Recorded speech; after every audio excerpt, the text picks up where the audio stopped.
maître El Hadj Diouf ñu bëri may interpellé bëgg xam lu tax mu claqué la porte ci pôle d'avocat wu Farba yi. waaw loolu ban jàngat lañ ci mën a def. ah ça montre les dissensions internes. waaw mais nee na nag pour convenance personnelle. mais c'est la formule passe-partout chaque fois heure bu problème amee da ngay gis nit démissionné fenn mu ne convenance personnelle waaw mais la convenance personnelle c'est vrai mais lan la.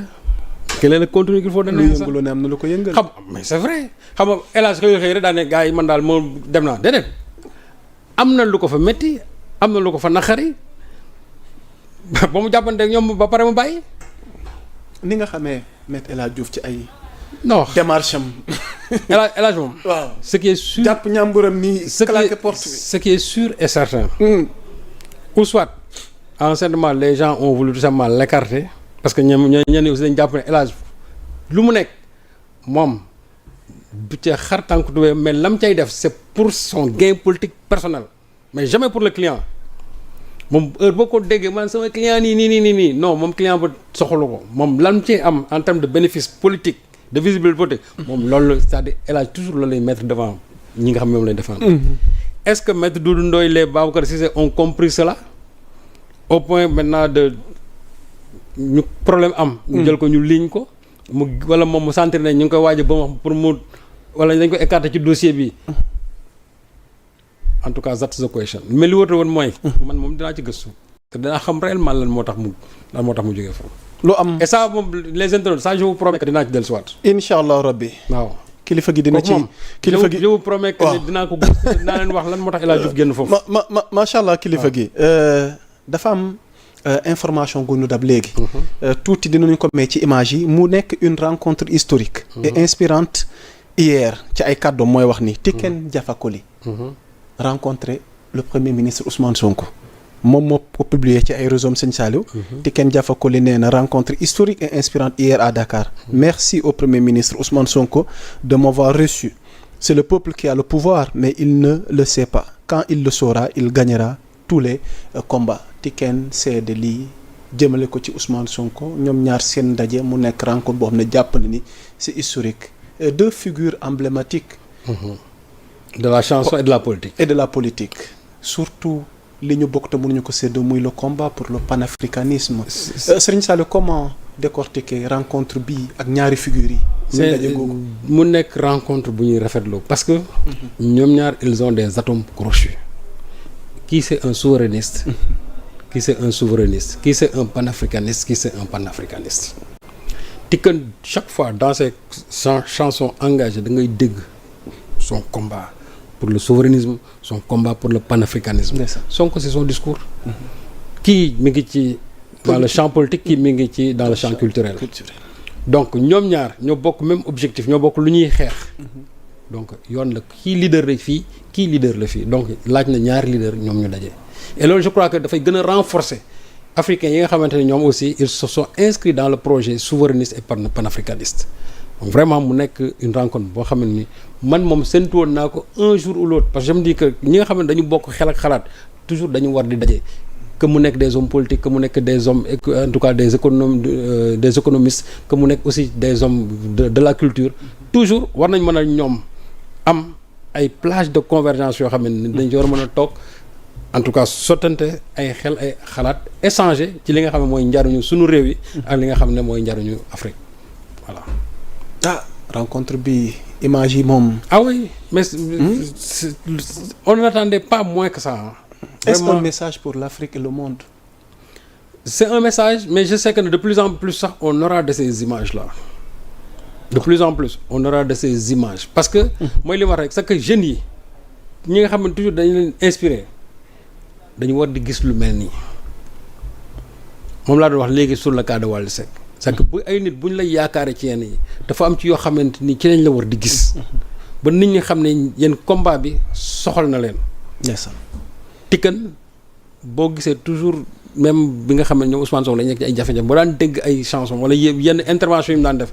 te ci nga doon xam vraiment ban affection la am à l'endroit de Sonko parce que da ci daan wax di def ay publications donc tey man jàpp naa ne c'est à juste raison mu ñëw tey daje ak Sonko waxtaan ak moom ñu jël ay photos publier ko surtout pour la postérité. macha allah loolu moom lu am solo la. macha allah Raby Thiam maa ngi lay nuyu ndax xam naa yaa ngi bàyyi xel waxtaan wi muy dox di wéy alors Serigne Saliou dafa mag ñi daan wax ni abu réew kenn du ko pàccoo dañ koy pencoo.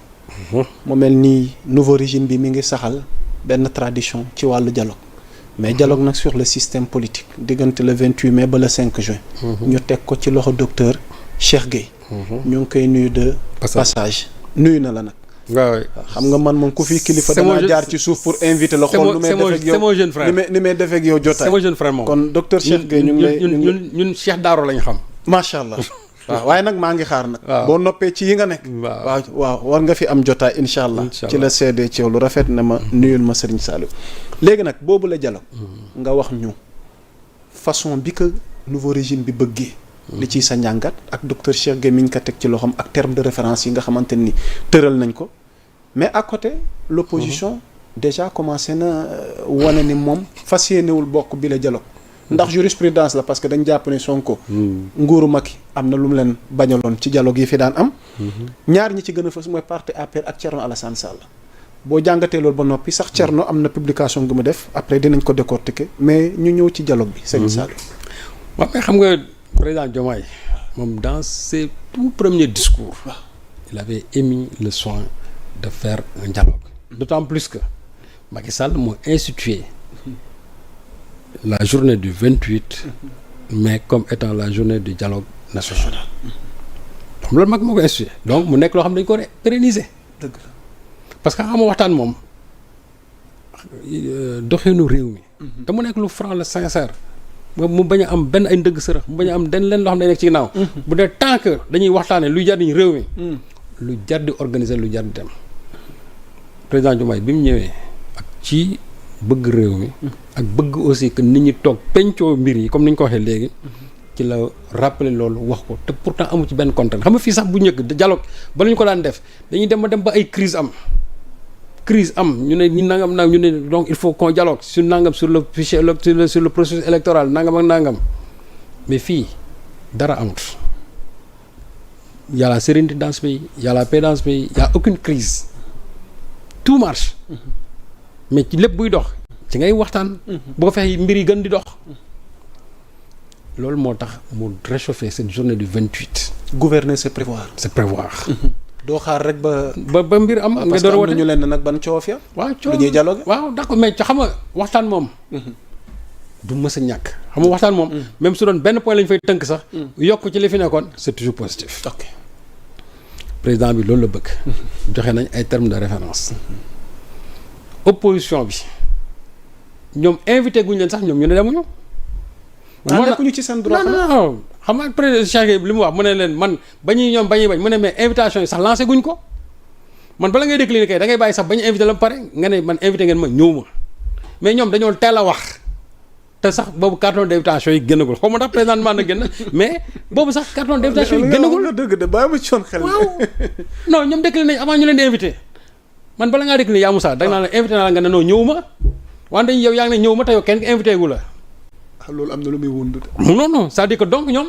junj doy na ba. waaw non en fait c'est-à-dire ñoom c'est-à-dire ils ont fait seen benn genre sorte de dictée préparée boo xamante ni bu yëf yi jotee rek nga sotti. mais ils ont donné leur argument boo dégloo ku mel ni maître Oumar Youm. mooy mais. keroog bi waa APR def seen sortie médiatique. dégg naa leen ñuy wax. xanaa nekkuñu ci seen droit xanaa seen saa mais c'est le président de la République qui a appelé au dialogue. ok. quand on dit ñu ne xaw ma dañu traité Macky Sall de gants et cetera mais loolu c'est un ministre de la République qui l'a dit ça c'est des propos politiques. que ñoom ils ont au moment donné ils ont apporté une réponse politique par rapport à ce que Moustapha Ndiack Sarr avait dit. même si ce que Sarr dit au fond mooy dëgg. léegi bu ne pouvez pas traiter Macky Sall ne nii bu traité ko nangam ak nangam donc d'ailleurs xam lu ci gën a cocasse mooy mais qui a institué la journée du dialogue du ñoom la. Macky Sall. xam nga ñoom la institut personnel. mais kon ñoom rejeté nañ loo xam ñoom ñoo ko fi bàyyi yow yaa fi sas dialogue bi. yow ndax du Sonko ak Diomaye leen déranger. non mais Sonko ak particularité mais Sonko ak contenu à travers docteur Cheikh Gueye ak terme de référence yi. mais kon dañ cey gisul seen bopp. mais lan ci mën a gis on a dit parce qu'on parle maanaam. le système politique. waaw axe prioritaire yi. waaw soo xoolee lu ñuy wax démocratie. liberté droits humains. waaw beneen axe bi. on parle du processus électoral. beneen bi ñu wax sur le système comment les réformes institutionnelles. 3 axes yooyu loolu warul soxal kenn. benn bi lu ñu wax sur le mode de financement des partis quel est le statut officiel de l'opposition. benn bi ñu wax ci l'instauration du bulletin unique. ak bon ni ñuy def ba nga xamante ne ceux qui sont même dans comment dirais-je ñi nekk en détention te nga xam ne perdu ñu seen i droits civiques war a mën a voter. mais loolu peuple ñoo ko exiger. ba pare léegi quel est le système électoral à mettre en waxaale en même temps l'audit du fichier et aussi le problème de parrainage mais yooyu yaamu ça. ñaata ban élection moo fi ñëw te chaque fois on ne parle pas du parrainage. on ne parle pas encore de souvent yenn floraison de parti yi mais loolu lépp ñu war a toog ñu ne yéen kaay leen ngeen waxtaan ci. président bi jox leen ay thèmes de référence ngeen ñëw ngeen ne yéen fu gisu leen ci seen bopp man mën naa d'accord nga ne bii gisuma ci sama bopp. mais au moins à 90% wala à 80% gis naa ci sama bopp. mais bu fekkee ne da nga bëgg a taxaw nga ne à 100% kon nag ñoo xam ne yéen. kon waruloon leen instituer dialogue mais quand on dit nag Thierno Alassane Sall et l'APR jàppal ne ñaar ñooñu moom benn la. déedéet xanaa. non Thierno Alassane Sall fu mu soxee ko. waaw malgré cette histoire de république des valeurs fu mu soxee ko du foofu la ñu jógee.